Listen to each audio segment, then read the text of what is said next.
Assalamualaikum warahmatullahi wabarakatuh. Kami dari kelompok 5 ingin melakukan praktikum di lab 4 atau menganalisa network menggunakan CAPSA Network Analyzer. Langsung saja penjelasannya dari Mas Sunaji. Ya. Baik Mas Yati, di sini saya akan menjelaskan mungkin sedikit tentang apa sih itu Network Analyzer, CAPSA Network Analyzer. Nah, di sini buat teman-teman yang belum mendownload, bisa di-download pada link asource.com untuk official linknya. Kemudian untuk CAPSA sendiri ada 2 versi ya. Yang pertama itu untuk yang versi free, dan yang kedua untuk yang versi profesional. Tapi kalau nggak salah kemarin itu bayar berapa dolar gitu. Nah, untuk CAPSA ini sih mungkin hampir mirip kalau dikali Linux sama seperti Wireshark, akan tetapi di CAPSA lebih lengkap. Ada protokol, terus kemudian ada berbagai service. Nah, untuk pengertian CAPSA itu sendiri, CAPSA adalah sebuah aplikasi penganalisis jaringan yang memiliki kemampuan menangkap paket secara real time dan digunakan untuk menganalisis protokol yang nantinya digunakan untuk memonitoring yang nanti akan ketahuan pada report akhirnya.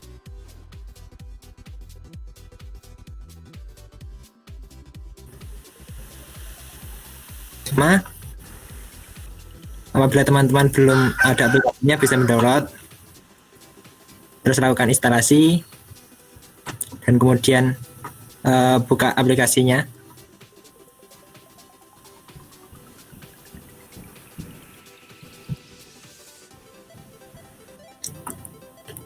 Nah, di situ ada beberapa network yang bisa kita run untuk scanning.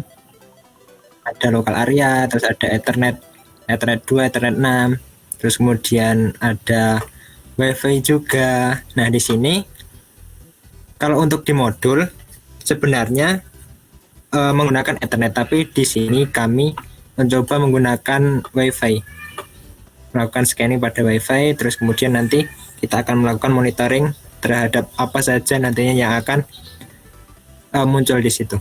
Kemudian kita klik start.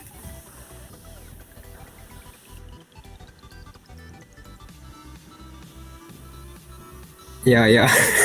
Oh, disconnect dah. Ayo.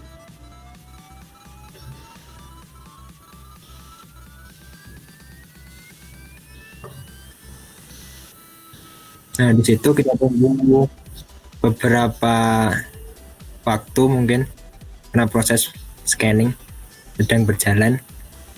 Nah, di situ untuk menu-menunya ada beberapa tab. Yang pertama ada dashboard, terus kemudian ada summary, diagnosis, protokol, dan lain sebagainya. Nanti yang akan dijelaskan satu persatu.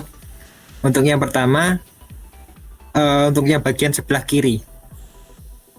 Nah, di situ ada protokol explorer, kemudian ada MAC explorer, IP, terus kemudian VoIP explorer, kemudian prosesnya, dan bahkan ada aplikasi explorernya. Nah, kemudian untuk selanjutnya kita menuju pada dashboard. Nah, untuk dashboard itu sendiri ada beberapa data yang mungkin bisa kita peroleh. Antaranya lalu lintas data berdasarkan byte. Nah, di situ ada besaran-besarannya, ada grafiknya seperti itu. Terus kemudian ada top IP address, pemakaian byte yang paling banyak itu siapa, IP-nya berapa, bisa diketahui lewat sini. Kemudian ada top application protocol yang penggunaan byte paling banyak. Itu ada beberapa protokol, di sini ada 4. Yang paling banyak di sini ada yang berwarna hijau, ini protokol apa ya Mas ya? Terus kemudian lanjut ke bagian summary. Nah, di situ ada beberapa ringkasan yang berisi nanti ada bagian security analysis, terus kemudian yang terdapat worm infected host, terus kemudian DOS attacking, dan ini ya sebanyak lagi. Terus kemudian ada diagnosis, itu nanti ada bagian informasi event, terus kemudian notice, ada warningnya, bahkan ada errornya kalau nanti terdeteksi di situ. Terus kemudian untuk bagian traffic, untuk bagian analysis datanya, di situ nanti ada beberapa informasi yang bisa kita dapat, yaitu tentang penggunaan byte-nya berapa, terus kemudian paket yang sedang berjalan itu ada berapa, terus kemudian BPS, rata-rata penggunaan BPS-nya, dan masih banyak lagi di situ ya. Ada total broadcast, multicast. Terus kemudian untuk yang bawahnya, nah di situ ada ukuran paket yang didistribusikan. Ada beberapa ukuran di situ, antara lain kurang dari 58, terus kemudian 58 sampai 63, sampai yang paling ujung itu lebih dari 9022. Nah di situ diketahui bahwa ada beberapa paket yang masuk pada gulungan-gulungan itu sendiri, untuk yang bagian sebelah kanannya. Nah terus kemudian untuk bagian bawahnya ada address. Nah di situ nanti akan tampil beberapa alamat, yaitu seperti contohnya MAC address, terus kemudian IP address, terus local IP address, remote IP address. Terus kemudian ke bawah lagi ada berapa protokol, terus kemudian ada conversation, untuk percakapannya ada MAC, terus kemudian IP, terus ada TCP, proses, application, kemudian ada tambahan lagi alarm nanti apabila security atau ada peringatan error, kemudian DNS analysis dan email, pokoknya masih banyak lagi lah. Terus kemudian untuk selanjutnya bagian tab diagnosis.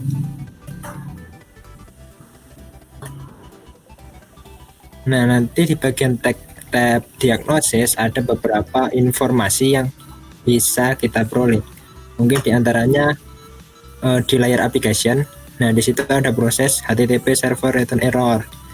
Nah di situ ada jumlahnya 6. Terus kemudian di transport layer, di situ ada TCP connection reviews ada 5. Terus kemudian TCP repeated connected, di situ ada 12, dan lain sebagainya lah. Di situ juga ada network layer ada 7. Kemudian ada ICMP host ada 1, dan ICMP portnya ada 6. Nah di situ untuk lebih detailnya lagi ada pada bagian bawah. Nah di situ untuk bagian detailnya lagi,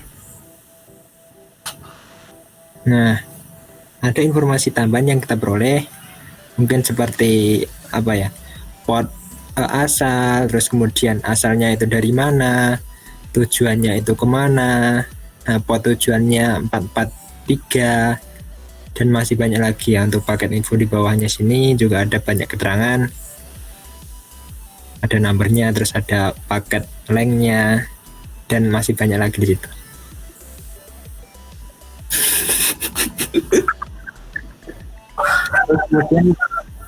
Kemudian untuk selanjutnya bagian protokol. Nah untuk protokol di sini ada banyak sekali protokol yang dilakukan scanning. Mungkin seperti contohnya pada Ethernet 2, di sini ada protokol UDP, terus kemudian bagian DNS, terus NBDGM, dan masih banyak lagi ya. Di situ juga ada ukuran byte, terus berapa jumlah paketnya, terus BPS-nya berapa. Untuk bagian bawah sendiri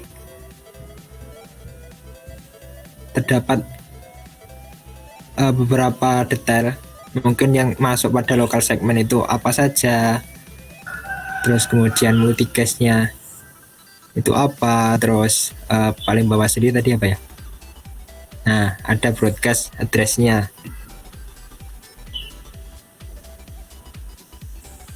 Mungkin terus selanjutnya pada MAC endpoint.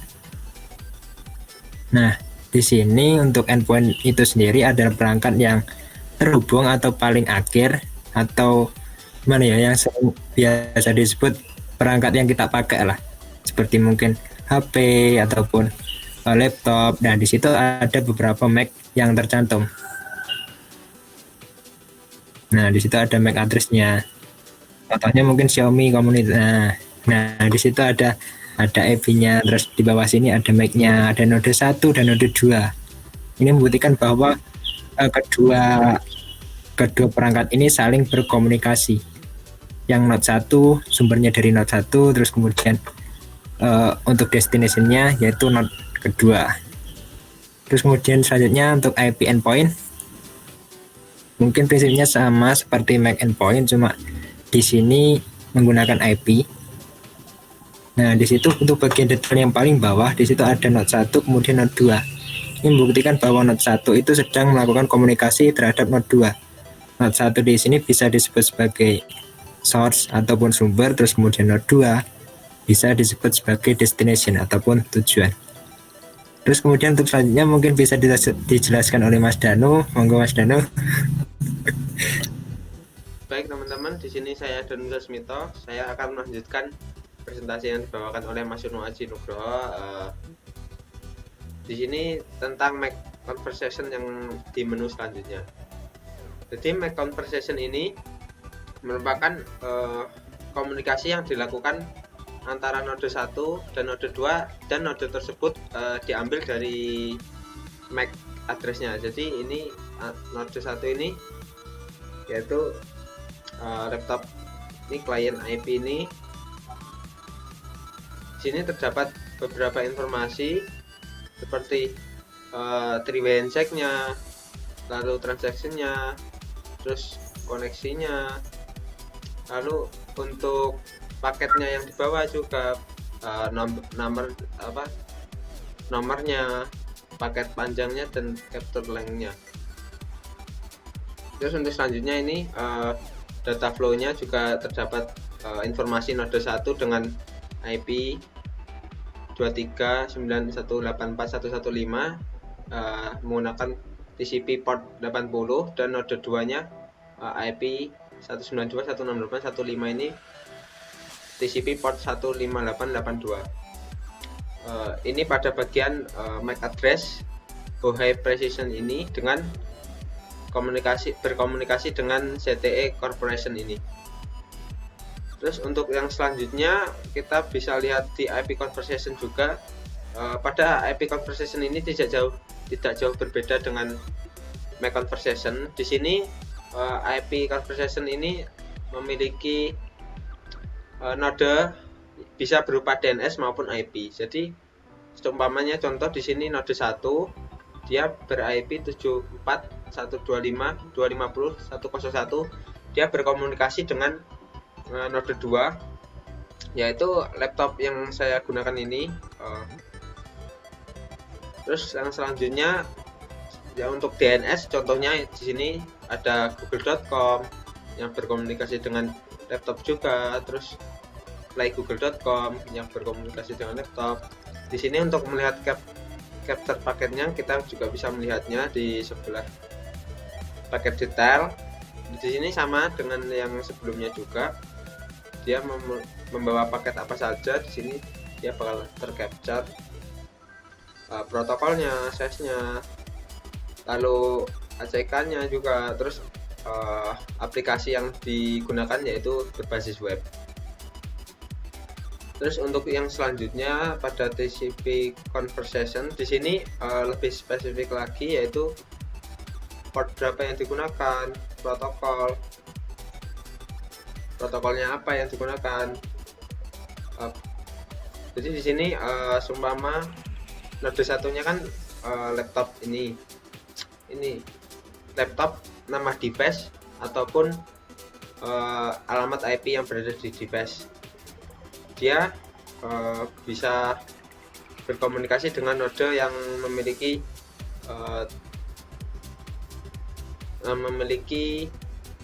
TCP protokol TCP. Jadi di sini kan ada protokol HTTPS juga, ada protokol TCP dan sebagainya.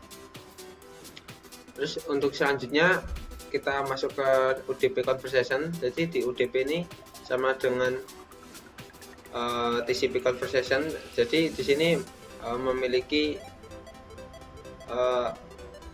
aktivitas-aktivitas komunikasi antara node 1 dan node 2 yang terhubung dengan protokol yang berhubungan dengan UDP. Contohnya DNS, RTCP, UDP, PTDHD, dan sebagainya. Dan aplikasi yang digunakan juga akan terlihat di sebelah sini, yang paling akhir. Terus untuk yang selanjutnya ya pada bagian service ini yang digunakan di latar belakang pada IP maupun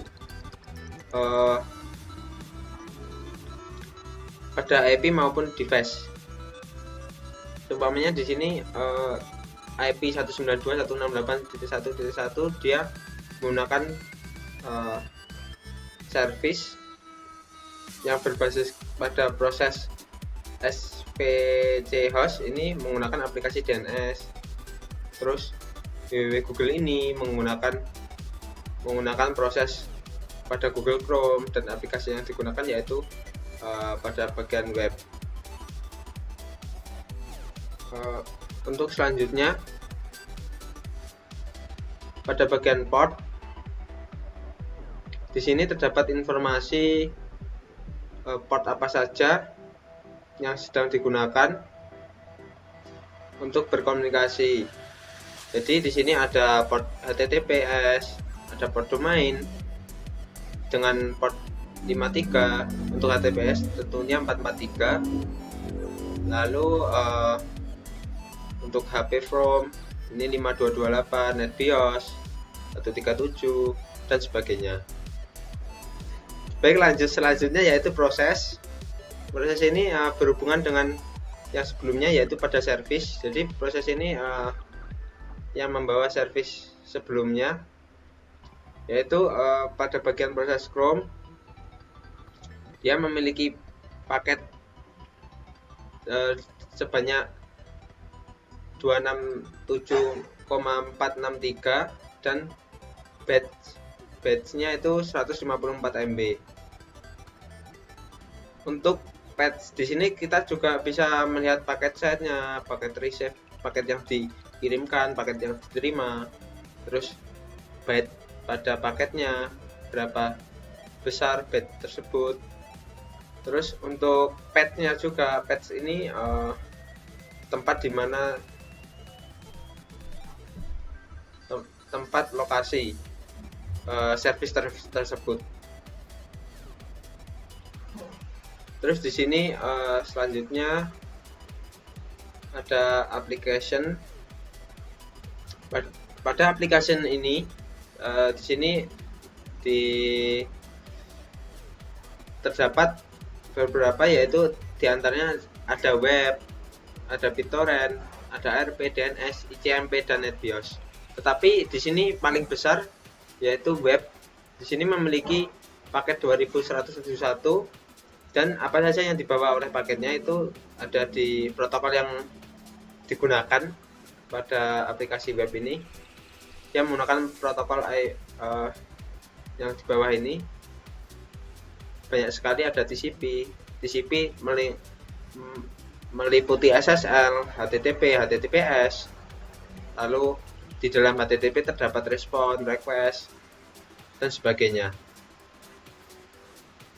Dan di sini ada make conversation-nya juga untuk lebih spesifik bahwa si web ini dilakukan oleh Honghai, oleh MAC address Honghai dan ZTE Corporation. Begitupun juga Xiaomi, Intel, antara Note 1 dan Note 2 intinya. Terus untuk matriksnya, top 100 MAC conversation ini dia digunakan untuk saling berkomunikasi antar MAC address. Jadi di sini ada ZTE Corporation. Di sini dia ZTE Corporation ini memiliki koneksivitas terhadap MAC address 33, lalu yang ini B5, lalu network, dan sebagainya. Di sini untuk menggambarkan agar kita mudah menganalisa mana yang ingin mungkin bisa diperbaiki atau terjadi kesalahan pada node yang ingin kita jalankan.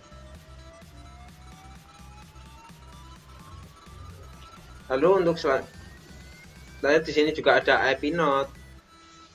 IP nodenya ini node yang bergantung pada IP. Jadi laptop ini memiliki konektivitas terhadap node-node IP seperti 171 ini, lalu dan sebagainya.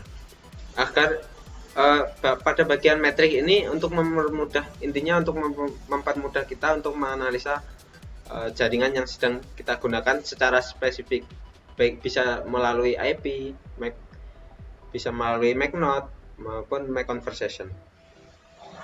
Untuk selanjutnya bagian paket. Jadi pada bagian paket ini paket-paket apa saja yang dibawa secara real time saat sedang kita gunakan saat ini.